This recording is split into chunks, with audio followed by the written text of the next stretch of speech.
بسم الله الرحمن الرحيم وحنا وناكسن إذا هانتين بعد كنا دعوانا يكون دقيسانيو كسو دوادا برنامج كجونجار وعنو هلا إنه حقوق كسابسان أرجع حسدا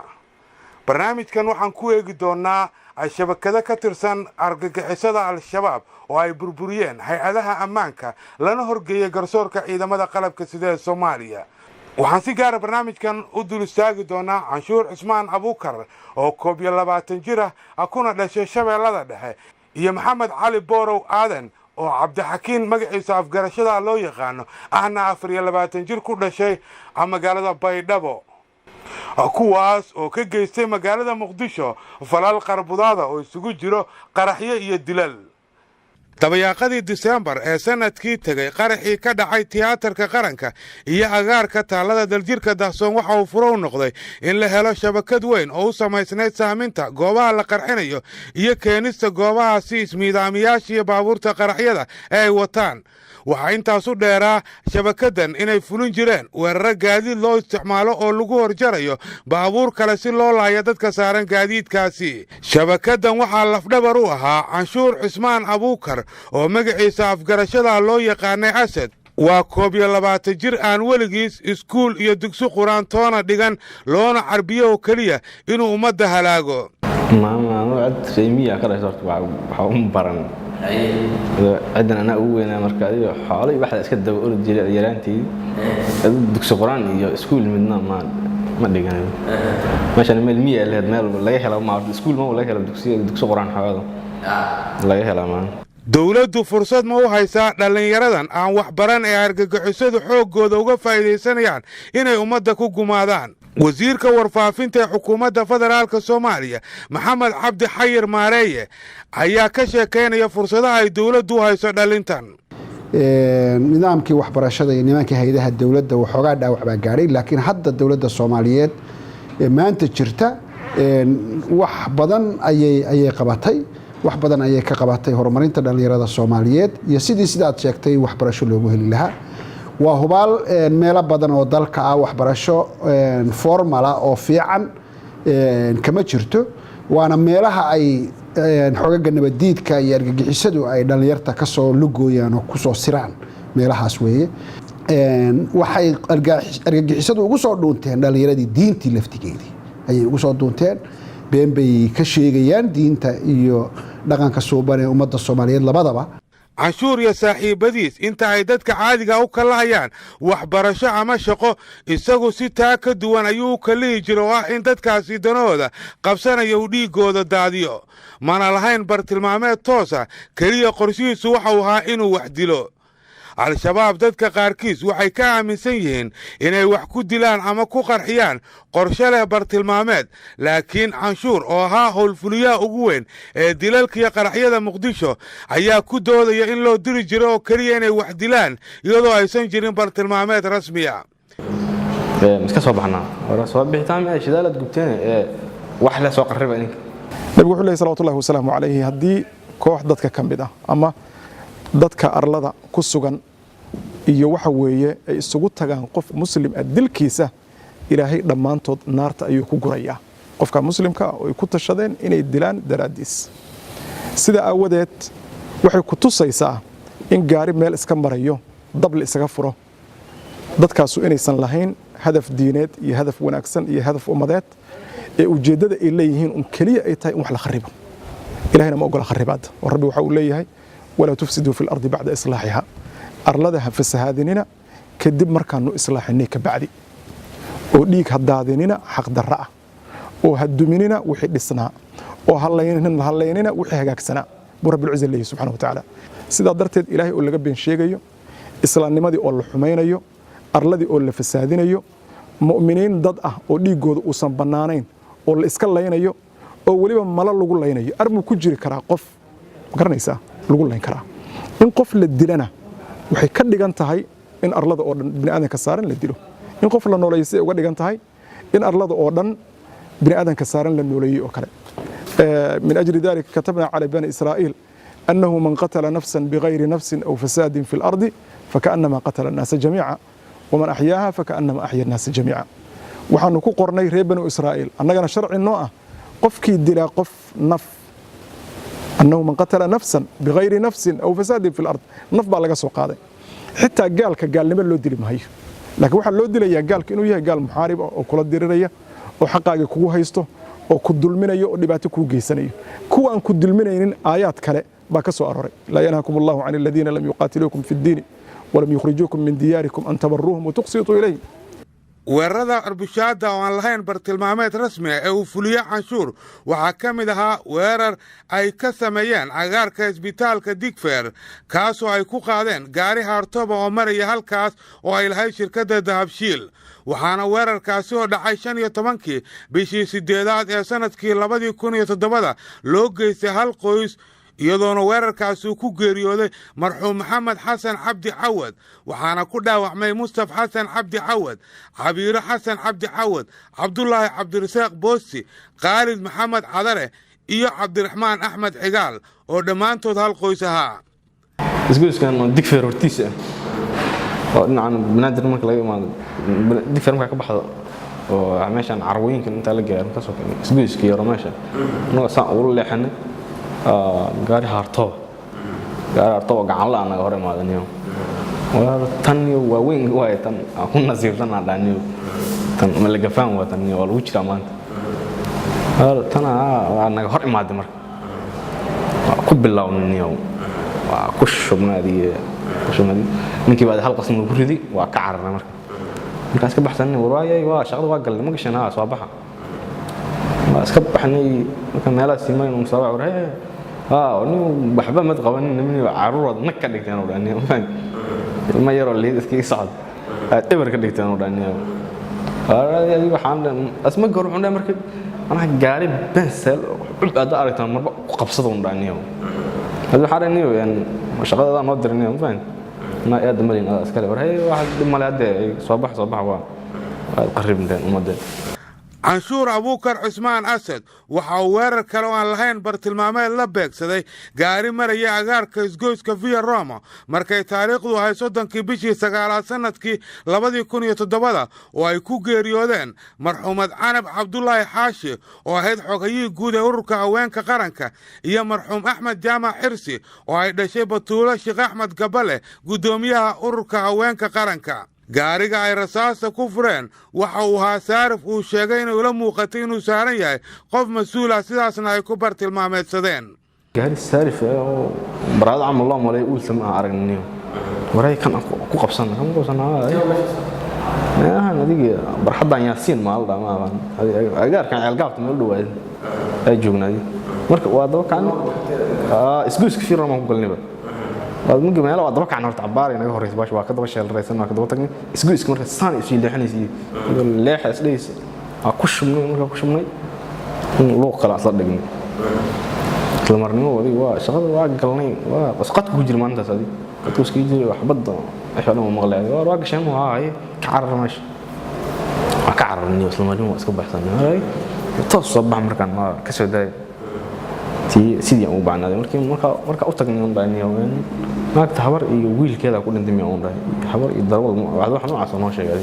canshuur markii uu weeraradan dhowrka ka fuliyay Muqdisho waxay uga dhigeen kooxdu inuu yahay nin guulaysto oo ay tahay in la dalacsiyo waxayna u wareejiyeen sahanka goobaha la qarxinayo iyo caawinta ismiidaamiyaasha marka daba ana waa leeyahay wareejin markaan Cabdiraxmaankii in ka sareeyo iyo amiirkiisa ay imaaday isaga ay watay marka doctor marka baraysi marka ما يعني كليده إذا مركز الدكتور كبا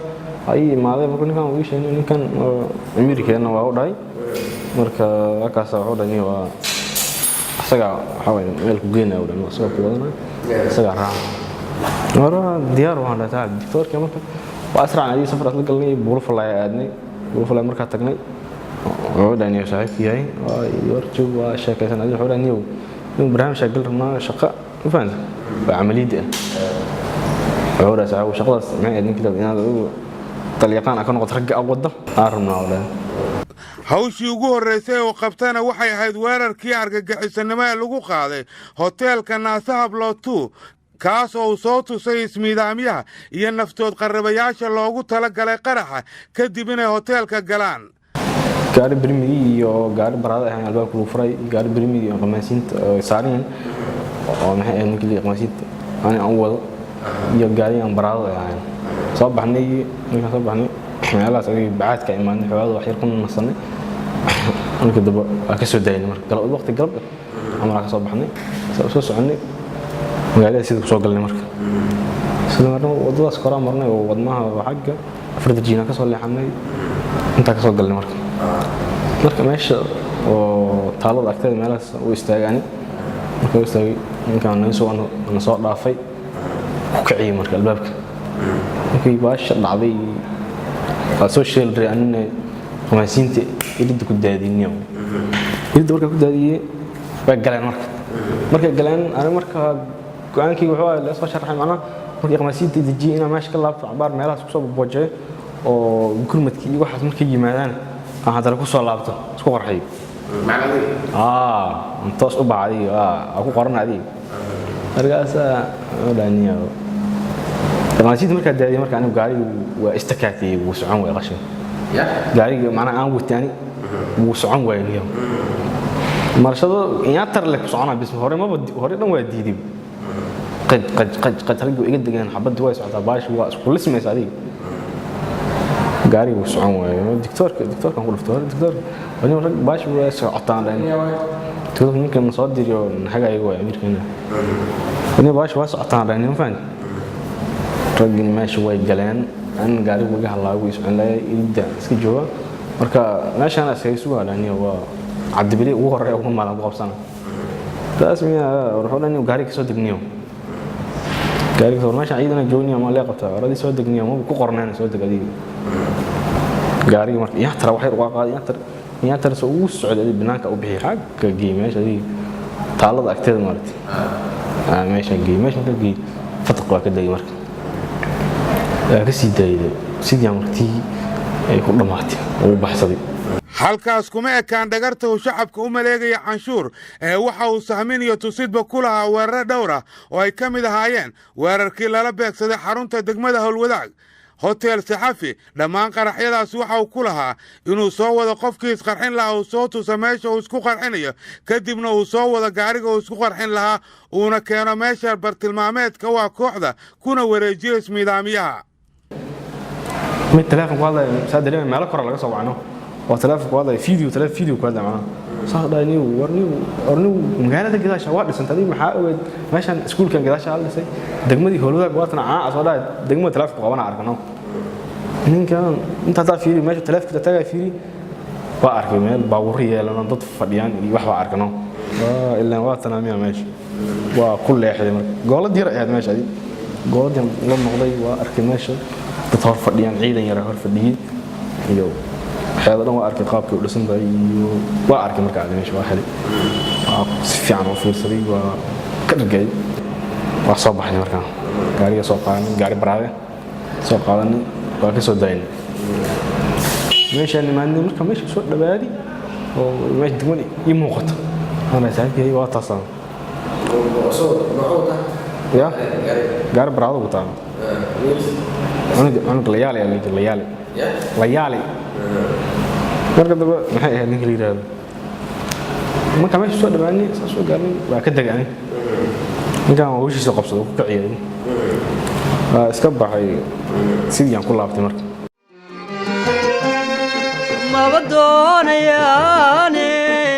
inaynu dawladano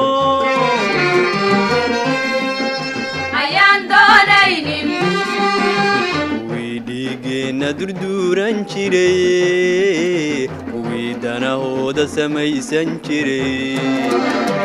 kuwii dhiigeenna durduuran jiray kuwii danahooda samaysan jiray aynu dilna aynu dagaale ka digtoonaada dadka yago aynu dilna aynu dagaale ka digtoonaada dadka yago saaf ma taqaan way dhawarta saaf waa qaan dhawa dalka marka meelaas marka iska mari jiray qoraalkiisa wixii iska arkay iska sidii iskii aqoonsaday marka waa qaan way dalkaas inuu tag iridiisa dhinacan oo wadada ma aha dhinacaas kale laga soo galaa wadadan elboorka waxay hor loo qaada saas marka la soo wareegto la soo galaa iridiisa soo arag si fiican soo fiir waa anu waxaan wadaa yarka dhinaca albaabka xagga soo galaya dalxaal dhaa albaabka dhinacaas ka soo galaya oo irid ganjeelka weyn boorti ka soo galaya aan wadaa maxay ilkaasana wuxuu wadaa ninkan oo dhinacan wadada xaggeeda ka duminaya ninkan iqmaasiintu gaari u wadaasan maadira sidii aan ku nimaadnay marka sidii aan ku soo galnay aan dhinacana ka soo wareegtay ya ayaan tahay jumcada ma ahayd ma xasuustani jumcada inay ahayd qiyaas alex markaas adii maxay ahayd ninka liidaado aniga dhinacan oo saana ugu wareegtay wadada dhinaca elbarka wax yar hor u qaaday kan wax yar ku socday ugu dagay ka dagay saarkii waa kana gal markaas saas u dagay tiya dhacday oo samarnimo firkeeda naqaayadka hata tiya dhacday oo dhinacaas kala oo ilka casaway mar hore ka dagay waa gugacday markii gugacday waa ana marka baashan kala ogaa ma ogtahay taa waxay nin dhiigay adduun meeshan dad wadada soo galno markaas u dagay luuqii meeshan asal dhig marka tan marka midaan kala ugu soo aadinta ma ogtahay dig gugacday xaas lama ina ordo dhinacan number 4 xageesa maya kaas kale ma u kacay midkan aan ka dagay wali kican ma ogtahay hada ordo kan iyo ama ku gaara asal hadal meel luuqa galno luuq yar iska gal dadku aruurayaan iska galnin meelaan xoolo dhiig wax gargaareen noo soo galay marka meesha marka iska galay adiga wadaad waa yar daad horta ka dharaa waxaan meeshan waa dhacaysa haatay waa ka baxay meesha ka baxay mid meeshan waray bixin oo meesha maanta waa la isdilo mid yar meesha joog waray bixin warkaar kaar hadasan waan ka tagaanay meeshan ka baxay iska ya caalamkaas ilaahay lama socdee inaga adduun dhan la fujirraa war maayo markaasaa saas markaan u sii kacaybaniyo baashana baxdaan ku dhaaiidana waa gugacday xabadii asqabsatay markaan iqmaasiinta soo galeen markaan waa gugacday aslay baashadii asqabsataniyo waa iska baxsay saaxiib adiga waa sidii aan ku laabtay marka dambe hooshtii sidii aan gogoyn adiga janaalaas aan noqon markaan qaraxii ugu dambeeyay lagu soo qabtay canshuur waxa uu sheegay in qorshahoodu uu ahaa inay ku burburiyaan tiyaatarka qaranka sidaan ku soo baxnay habeenkii meelaan adii subaxnimo la rabaa la dhabaa subaxnimo magaalada wadooyinka intay xirxirin inaan galno waa la rabaa waa saas ma diyaar way soo baxnay markaan subaxnimo sidii ku soo galnay marka xalaniyo naan waa horumaraya ku jaranjar meesha jaranjar ay leedahay oo dhabaarta gudbi kara jaranjarada iyo waxa dhan naanu inuu dumiyaa la rabaa waxaan naanu markuu dumiyo ninkan oo qayb dhan ay u dunto wixii soo haray cabdixakiina ku cibaadaysto dhano waxa diyaar waay soo markaan soo baxnay markaan meesha ana marka waxaan ugu dagad taalada markaan meesha maartay barxadan yar oo maxay barxadan yar oo meesha taalada meesha gaari hadda uu ka qarxi doono meesha marka imaad waa ka daga ani ninka marka tan marka ilaa tan ka dhacayso meesha ku sugaa asoo meesha taagnaana marka gugacda tan ay gugacda ku soo sheel reesana marka ninka markaan meesha imaadno oo aan ka daga rabnay ninka wuxuu dhahay ana bis waa u dhahnay baasha adaakin waa cabsaday marka oo diid baasha waxa uu dhahay baasha kuma jiro dhahay nin faan gaaiga sii walaada ku tala magaari cili ama saartiya waan soo baxan labada maalmood kadib waan soo baxan waxaan soo aanay marka haween hooshan oo baan lahay ina meeshan la gala soo aanay maalin jimaaca ayaa ahayd marka kadib waan soo baxnay jamaacadii 6 saac meelahaas soo baxnay dhaxdan ku soo jirnay maxaa la maalintii habeenkii dhaxdan soo saaxnay kadib waxa weeyaan hooshi saasa ma la doorka 4 saac meelahaas ku dhacday kadib markii meeshii oo imaanay oo loo dhawaay waxa weeyaan ku yirsaa oo aan meeshan magali kara waxa weeyaan saas oo waan u sheegay anigana meeshan magali kara waxa weeyaan saas ku yiri saas markii uu dhahay waayahay uu yiri marka isagana waa gudbiyay isagana markii uu isagana gudbiyay iskaga soo laabta inuu yiri meesha iska dhigan baawarka isaga degan uu yiri marka waa ninkii Umar aan waray ninka saan uu leeyahay niyo saan uu leeyahay gaari meesha dhig ka soo tag waa niyo gaari meesha dhig ka tag gaari marka meesha horta soo kalifri u dhaman karo soo kalifri soo laawday markaan wacyiga ka laabto wuxuu dhahay gaari meelahaas meel iska meel fiican dhigo gaari niyo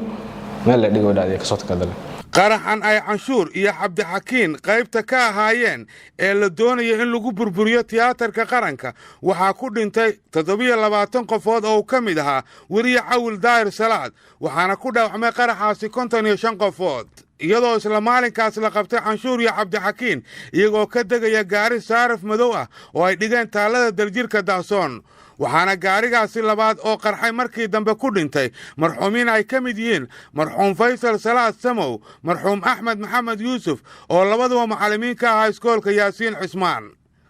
dadkan la laaynayo oo guryaha lagu duminayo oo masaajidda lagu laaynayo horteeda wiilasha yararka loo adeegsanayo oo la leeyahay maartay nabadsugidu ka tirsan yahay dawladdu u shaqeeya waa xildhibaan waa maartay yaa gaalaysay ku yiri say ku gaalaysiisay oo shay ku gaalaysiisay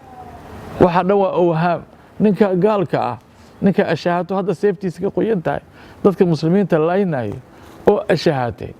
shubha ka weyn oo la keeni kara ma jiro oo sharci diintii ma xukumaaya yani iyo wax la mid ah ninkan maartay askari waaye waardiyay waa habeenkuu soo jeeda ummadda amnigeedu ilaalinaya waa murtad waa gaal dawladda u shaq waxa usul ma waa wixii khawaarijta ay saxaabada ku yiraahdeen saxaabadii diin ma hayso annaga diintii kaga fiican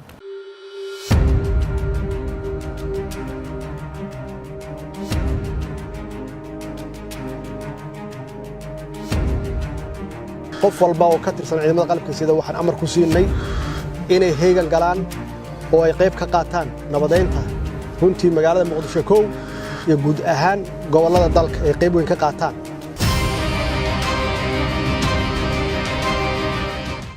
dowladda Soomaaliya waxay dhiirigelinaysaa inay dhalinyarada ka midka kooxda Al-Shabaab isaga soo tagaan kooxdaasi dibna ula midoobaan shacabkooda qorshe ballaaran baa jira oo runtii waad ogtahay in dawladdu dhalinyarada iyo dadka Soomaaliyeed ee la khalday ee nidaamka argagixisada iyo shabaab ku dhex jira ficilada argagixisada ku dhex jira macal madaxdooda ayay cafis u fidisay cafiska waxaa la jira qorshe ballaaran oo sida aad sheegtay dadka ka soo baxa shabaab loogu samaynayo fursado ay noloshooda dib bulshada ugula midoobaan fursado waxbarasho fursado ay kaga qayb galayaan hay'adaha dawladda iyo ciidamada qalabka sida ayaa loo sameeyay waad la socotaa dad badan oo madaxa oo meelo sare ka joogay ayaa shabaab ka soo noqday oo maanta nolol caadi ah ku nool oo farxad leh bulshadooda la nool oo aan dil iyo geysanaynin iyo gumaad ay ummadooda ku hayaan aan samaynayn I think inaanay qiil xataa u noqon karin qofku hadduu shaqo leeyahay inuu shabaab aado sababtoo ah shabaab option ma aha waxaanu ku ahayn wax future oo qofka uga soo baxaya ma jiro marka ugu horeysa aakhiradiisa iyo adduunkiisa ayuu ku seegayaa aakhiradiisu ku seegayaa adduunkiisu ku seegayayo haddii aanu ficilada argagixisada ka soo noqon oo fursadda dawladdu siisay aanu qaadan wuxuu ku dambaynayaa inay ama iyagu dilaan ama gacanta ciidamada qalabka sida uu la dagaalamayo uu ku dhinto isaga oo dembiila isaga oo dilay walaalkii iyo hooyadii iyo adeerkii iyo abtigii isagoo dilay isagoo aakhiriya adduunba ka gubtay ayuu haddana gacanta ciidamada qalabka sida ku dhiman doonaa marka mar walba fursad iyo option ma aha in la galo argagixisada iyo shabaab in la galo laakiin dawladdu qorshe ballaaran bay u leedahay dhammaan dadkii ka soo noqday ama waxay ku jiraan ciidamada qalabka sida ee dib loo dhaqan celiyey ama waxay ku jiraan hay'adaha dawladda ayay ka shaqeeyaan ama xilal intaa ka sarreeya bay hayaan marka dawladdu qorshe ballaanan oo madaxweynaha iyo ra'iisul wasaaraha iyo xukuumadda iyo kulliga iyo aanu ka midaysanahay in qofkii si daacada uga toobad keena nolol loo abuuro bulshada lagu celiyo isagoo qiimo leh ayaa u qorshaysan dawladda diin ahaan maxay ka dhigan tahay qofka isaga soo tagay kooxda al-shabaab kan ku sii jirana muxuu uga dhigan yahay shareecada islaamka ummadda tan dhibaato kuma yara midka hadda maanta aad ku haysaan dhib uga weyna ma jiro inay fadhiga ka kacaan oo kufitaanka ay kufeen intay ka jafjaftaan ay hore isu socdaan bay diyaar u yihiin weli waxay diyaar idin leeyihiin haddaad toobad keentaan ood soo laabataan inay idin furaan albaabka oo ummaddiina aad ka mid noqotaan inta marka fursaddu ay weli baaqi tahay oo aydan ku qasbanaanin waxay maanta aydan u baahnayn oo aysan idinku adkaanin waddadii aad ka bixi lahaydeen ummaddiina u soo laabta ilaahay ka yaaba haddaad doonaysaan siyaasad iyo maamulna waddadaas looma maro kuwii u maray waddadaasna khayr kama keenin haddaad doonaysaan diinta ilaahay baa ka soo horjeeda waxa aad samaynaysaan caqliga saliimka ka soo horjeeda yacni bini aadanka waxa acraafta u dhaxaysa ayaa ka soo horjeeda sidaa aawadeed dadkiinnii camal uu qaban lahaa shaydaan ha uga shaqaysanina oo ha ku baabi'inina oo ha ku nuglaynina oo cadowgooda dad u jilicsan oo berritoole la bannaysto ha ka dhigina inta hadda aad ku hayseen meesha aad wax ku celcelinaysaanna dan fara badan baa luutay haddii aad u bedeli lahaydeen waddanka seebaa wax loogu qabtaa juhdiga aad ku bixinaysaan see loo burburiyaayoo loo baabi'iyaa wax fiican baa la qaban lahaa meel fiicanna inaad ka soo muuqataan baa suuragal ahaan lahayd hadda naftiinni waad u darantihiinoo idinkii baa isdilaya dadkiinni baad laynaysaan dalkiinni baad cadow waxa weeye ishay u gacan gelinaysaan waxaad qabanaysaan wax waddankii u danaynayo iyo muslimiintoona ma aha wax alle uu ogol yahay kitaab iyo sunno looga helayo adilla ma aha waxaad doontaanba idinku isu akhriya sidaa darteed waxa idiin furan waxa ay tahay intaad nooshihiin weli cidi idinkama quusin karto inaad ilaahay u laabataane alla uga toobadkeenoo soo laabta oo waxaad qaban kartaan wanaag u bedela oo xumaatadan aad waxa weeye alla ugu been abuuranaysaan ood kitaabkiisa uga been sheegaysaan ka laabta oo ajiyaasha idinka dambaysa bal u fura wuxuun wadda ah oo ka duwantii aad marteen wallahu aclam diin sheegaysa ma jirto inaad hooyo Soomaaliyeed ama wiil Soomaaliyeed ama gabar Soomaaliyeed oo 5 jir ama 6 jir aad dishid diin sheegaysa ma jirto inaad wiil Soomaaliyeed ama gabar Soomaaliyeed qarax ku soo xirtid ay isqarxiyaan waxay u shaqeeyaan waa dan gaar ah haddii ay diintaasi dhab ka tahay kuwa iyaga madaxda u ah ayaa qarax isku soo xiri lahaa ama caruurtooda ay ku soo xiri lahaayeen macnaheedu waxa ay tahay waxay ka shaqeeyaan wax ah dan gaar ah oo waxay mushaar ku qaataan inay ummadda Soomaaliyeed laayaan idinkuna waxaad u taagan tihiin oo aad u seexan weyseen inaad ummadda Soomaaliyeed difaacdaan macnaha taariikhdu laakiin waxa ay tahay waa sanad waa qarni waa in la soo afjaraa si taariikhdaas loo soo afjaro marka waa inaad u shaqaysaan sidii hore si ka duwan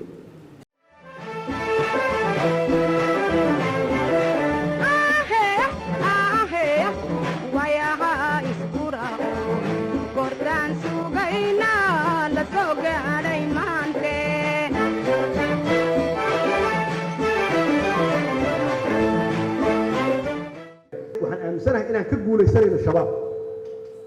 khibradeedu waa leedihiin wadaniyadeedu waa leedihiin waad soo aragteen dowlad istaagan oo xoog leh waa soo aragteen dowlad wanaagsan oo diyaar u ah inay hormood idin noqotana waa haystaan oo annagaa koow ka ah inaan la gala dagaalka shacab wanaagsan oo baraarugay oo soo jeedana waa haystaan oo idin daba taagan oo garab siinayna waa haystaan wax noo haray ma jiraan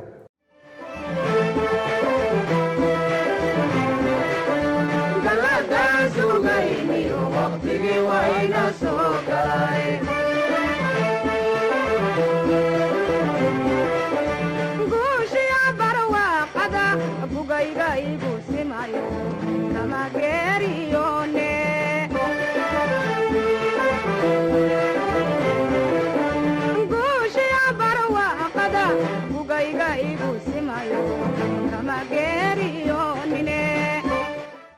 canshuur iyo cabdixakiin oo aan midkoodna isaga soo tegin kooxda al-shabaab kuna guda jiray falal argagixisanimo waxay mareen habka cadaaladda garsoorka ciidamada qalabka sida ee soomaaliya dowladda soomaaliya waxay tiro ka dhowr jeer ugu yaboohday dhallinyarada ka midkaa kooxda al-shabaab inay isaga soo tagaan kooxdaasi laakiin kuwa diida dalabkaasi iyagoo ka mid ah kooxda lagu qabto falal argagixisanimo waxa ay wajahayaan cadaaladda waa gacan ku dhiigla Afrika sidaas had iyo jeer ku aragto shabakado kamida oo dadka leynaya oo aan wax taargada lahayn oo qofkii ka soo horbaxa haduu aabihii yahay haduu adeerkii yahay haduu walaalkii yahay qarxinayo oo dilayo wax mabaadiye aan lahayn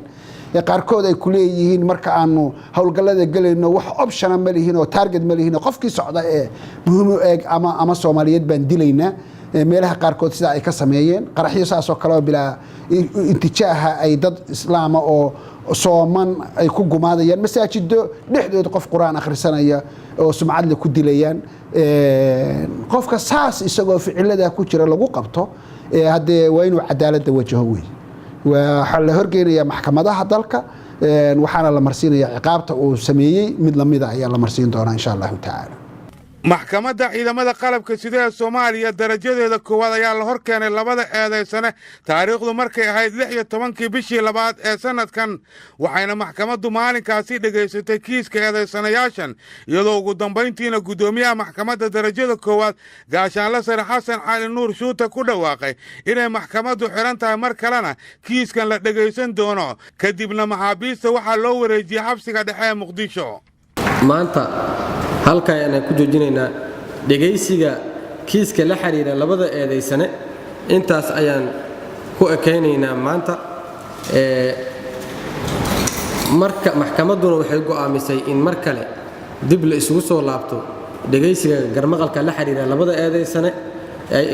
garsoorka ayaana dib ka soo sheegi doono maalinta iyo waqtiga la isku soo laabanayo waa maasantii todobadii bishii saddexaad 2019 ayaa mar kale la isugu soo laabtay maxkamadaynta shabakadii u samaysnayd saaminta qaraxyada iyo dilalka lagu fuliyo baabuurta waxaana maalinkaas uu gudoomiyaha maxkamadda darajada koowaad gaashaanle sare Xasan Cali Nuur Shuute ka hor akhriyay maxkamadda eedda loo haysto kooxdan mid kadibna waxaa eedeysane kasta la weydiiyey waxa ka jira eeddaasi iyadoo sidoo kalena abuukaatayaashii difaacaya eedeysanayaasha ay iyaguna doodooda halkaasi ka jeediyeen ujeedu eed mid ku ah eedeysanayaasha kala ah kow canshuur Cismaan Abuukar ina Faadumo Aadan Cismaan 23 jir ah ku dhashay Shabeellada Dhexe labo Maxamed Cali Boorow Aadan ina Xaawo Cawil Mursal 25 jir ah ku dhashay Baay waxaa si wada jir ah la idinkugu eedeynayaa in aad ka wada tirsan tihiin ururo hubaysan oo lid ku ah awoodaha qaran dumis isla markaana aad u qaabilsan tihiin qaybta qaraxyada eedeysanaha koowaad canshuur Cismaan Abuukar canshuur soo istaag canshuur hadalkan dhageyso soo siko waxa soo istaag eedeysanaha koowaad canshuur Cismaan Abuukar waxaa si gaar ah lagugu eedeynayaa in aad ka tirsan tahay kooxda al-shabaab oo aad ka soo shaqaysay xilliyo kala duwan qaybaha kala ah jabhadda weerarada baabuurta lagu fuliyo iyo keenista qaraxyada ismiidaaminta ah oo aad haga u ahayd adigoo si gaar ah ugu eedeysan in aad fulisay falalka soo socda kow taariikhdu markay ahayd 15 bishii 8 2017 waxaad weerar ku qaaday adiga iyo laba ruux oo kale gaari Hartobland Garusal ah oo ay saarnaayeen hal qoys oo ah reer Xasan Cabdi Cawad oo ka mid ah maamulka shirkadda Dahabshiil kuwaas oo aad ku furteen rasaas tacshiirad ah uuna ku geeriyooday marxuum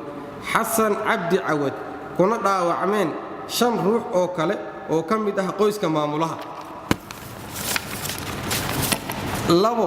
taariikhdu markay ahayd 27 bishii 9 2017 isgooska Via Roma ee degmada Xamarweyne waxaad ku weerarteen gaari ay saarnaayeen labada marxuum ee kala ah marxuumad Canab Cabdullaahi Xaashi oo ahayd xogayihii guud ee ururka haweenka qaranka labo marxuum Axmed Jaamac Xirsi oo ahaa wiil ay dhashay gudoomiyaha ururka haweenka qaranka gaarigaas oo aasna rasaas tacshiirad ah aad ku furteen ayna ku geeriyoodeen labada marxuum ee sare ku xusan saddex taariikhdu markay ahayd sagaalkii bishii 11aad waxaad qayb ka ahayd qaraxii ka dhacay hotel saxafi adigoo hogaaminaya saddexdii baabuur ee qaraxyada ismidaaminta ahaa iyo weerarkii hubaysnaa uu ku nafwaayey cabdifitaax cabdirashiid ilqayte maamulihii hotel saxafi iyo 31 qofood oo kale kuna dhaawacmeen 69 ruux oo shacab ah. afar sidoo kale taariikhdu markay ahayd 22 bishii 12 waxaad ahayd abaabulihii qaraxyadii ka dhacay tiyaatarka qaranka halkaas oo ay ku geeriyoodeen 27 ruux oo uu ka mid ahaa wariye Cawil Daahir Salaad kuna dhaawacmeen 55 qofood oo kale iyadoo ciidamada amnigu ay ku soo qabteen kadib markii aad uga degtay gaariga labaad ee saarufka ahaa taalada daljirka daahsoon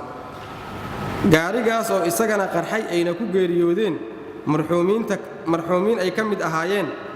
1 Faysal Salaad Samow 2 Axmed Maxamed Yuusuf oo labaduba macallimiin ka ahaa iskuulka Yaasiin Cismaan. sidoo kale canshuur waxaa lagugu eedeynayaa in aad shabaabka u qaabilsan tahay kaxeynta gaariga qaraxa iyo hagidda qofka isku qarxinaya. 13 bishii 3 2019 ayaa haddana mar kale la dhegaystay kiiska canshuur iyo maxamed cali iyadoo xafiiska xeeraarinta maxkamadda ciidamada qalabka sida Soomaaliya ay ku soo oogeen dambiyada loo haystay eedeysanayaashan. waxaa sidoo kale maxkamadda la hor keenay markhaatiyaal ay ka mid ahaayeen ciidamada amniga oo gacanta ku soo dhigay 22 Diseembar sanadkii hore iyagoo gacanta kula jira falalkooda guracan ee waxqarxinta. sidoo kalena waxaa maxaabiista mid loo weydiiyey ku lug lahaanshooda arrintan. ugu dambayn 20 bishii 3 ee sanadkan ayay maxkamadda darajada koowaad ee ciidamada qalabka sida Soomaaliya go'aanka madambaysta ka gaareen dacwadii la xiriirtay shabakadan waxaana go'aanka maxkamadda ku dhawaaqay gaashaanle sare Xasan Cali Nuur Shuute. maxkamaddu markay aragtay qiraalka eedeysane canshuur Cismaan Abuukar uu ka hor cadeeyay garsoorka in uu ka tirsanaa kooxda al-shabaab kana soo shaqeeyay qaybo kala duwan oo ay ka mid tahay weerarada lagu fuliyo baabuurta asagoo qayb ka ahaa weeraro ay ka mid ahaayeen weerarkii 15 bishii 8 2017 degmada Hodan lagula beegsaday gaari Hartobland Garuusal ah oo ay saaraayeen hal qoys oo uu ku geeriyooday hal ruux kuna dhaawacmeen 5 ka mid ah qoyskii gaariga saaraa.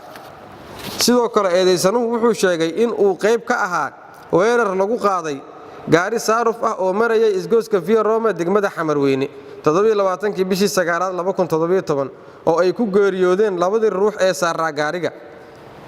sidoo kale eedeysanuhu wuxuu garsoorka u cadeeyay in uu ahaa sahmiyihii weerar iyo qaraxyo lala beegsaday 9 bishii 11 2018 hotel Saxafi weerarkaas oo ay ku geeriyoodeen 32 ruux kuna dhaawacmeen 69 ruux oo kale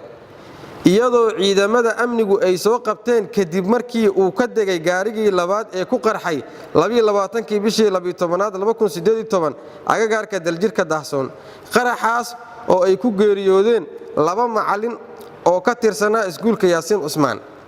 markay aragtay maxkamaddu qiraalka eedeysane Maxamed Cali Boorow Aadan uu ka hor bixiyay garsoorka hortiisa kuna cadeeyay in uu ka tirsan yahay kooxda al-shabaab gaar ahaan qaybta qaraxyada isaguna sahmiye ka ahaa qaraxii lagu weeraray degmada Howlwadaag 2 bishii 9 2018 sidoo kale eedeysanuhu wuxuu cadeeyay inuu qayb ka ahaa weerarkii 22 bishii 12 2018 lagu qaaday tiyaatarka qaranka ciidamada amniguna ay qabteen kadib markii uu ka degay gaariga labaad ee ku qarxay agagaarka daljirka daahsoon.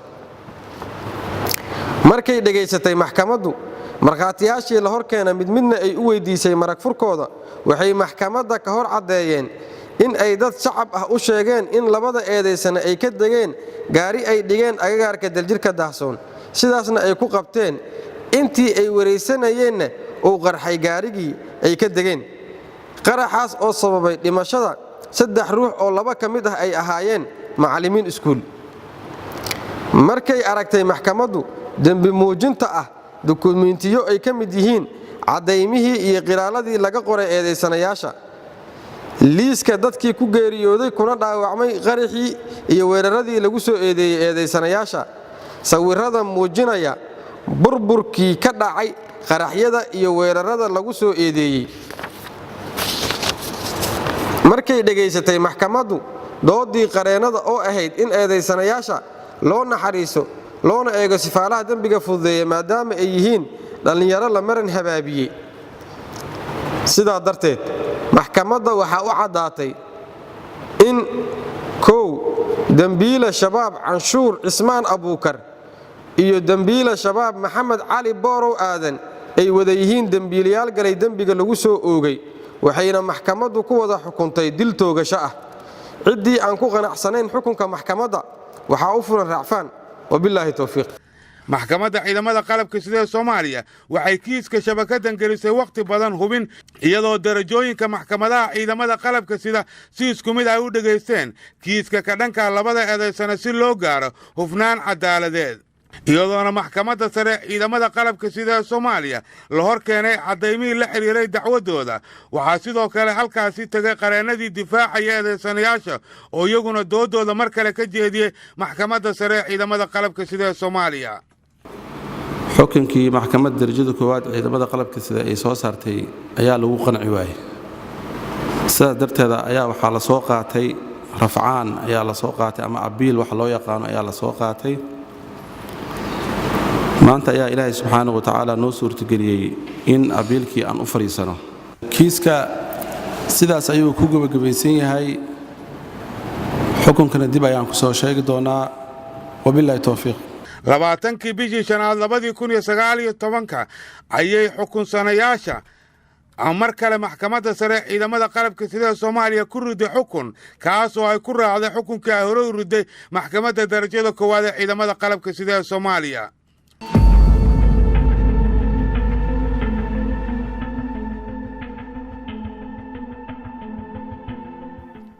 ugu horeyn waxaan u tacsiyeynaynaa dadkii muslimiinta ahaa lagu xasuuqay waddanka New Zealand. waxaan hadday dadku muslim yihiin iyagaa waa muslimkii na ka dhigaya Soomaalida ahaa maxay dhahay tacsiday tirayaan. shacabkii masaakiinta ahaa Makal Mukarrama ugu dambeysay soo dhowr iyo 30 maalay ku dilin inta dhaawaca marka laga soo tago. Shaam soo boqolaal kuma dhimanin. tiyaatarka dadka tumeeyo ku dhow soo kuma dhimanin. dadkan Soomaalida muslim ma aha miya. dhacdadaas foosha xun ee ka dhacday New Zealand waxaa nimankaas duulaanka ku qaaday masaajidda muslimiintu ku cibaadaysanaysay ee New Zealand ku yaala ay ku dhaqaaqeen waa xaqiiqda dhabta ah. haddii laga hadlayo masaajid yaa masaajid dadka ku leeyin jiro qarxin jiray waliba Jumcaha shaqada gacmo yaa masaajid salaad casar Jumcaha isagoo rukuucsan dilay isla Jumca dhaweyto boosaaso masaajid bartankii yaa ku dilay nin ugaas dadka yaa masaajidka markuu galaya ka baxaya laaya iyadoo jumcooyin la tukanaya xamar masaajid kamid ayaa qarxiyay iyaga ururkooda ma ahayn. waa wax dawlado iyo hay-ado waaweyn ay dhaqaale maskax iyo maal ku bixiyaan. hadday daacad ka tahay oo diin iyo ilaahay dartii ka tahay dad muslimi iyo dhiigoodii inuu qaaliya maxay iyagu masaajidii iyo irdahoodii u laynayaan maxay masaajidda jumcooyinku u qarxinayaan maxay goobahoodii ganacsiga iyo suuqyadoodii ugu baabiinay u halaagayaan. waxaan uga jeedaa farriinta inaan iraahdo haddii ay ka tahay muslim dhiiggii inay ka danqanayaan oo dad muslimah oo la dilay oo dulmi lagu laayay ka xumaanayaan dee xumaantu iyo ka danqashadu kow waxay ka bilaabataa intaadan cid kale uga gurmanin adiga dhibkaaga in laga nabadgalo. almuslimu man salima almuslimuuna min lisaanihi wayadihi inay noqdaan bay u baahan yihiin. guud ahaan barnaamijkeenni bandhigga xogaha daasoon ee argagixisada iyo marinkooda cadaaladeed waa naga intaa tan iyo intaan barnaamij midkan lamida ku kulmayno sidaa iyo nabadgelyo.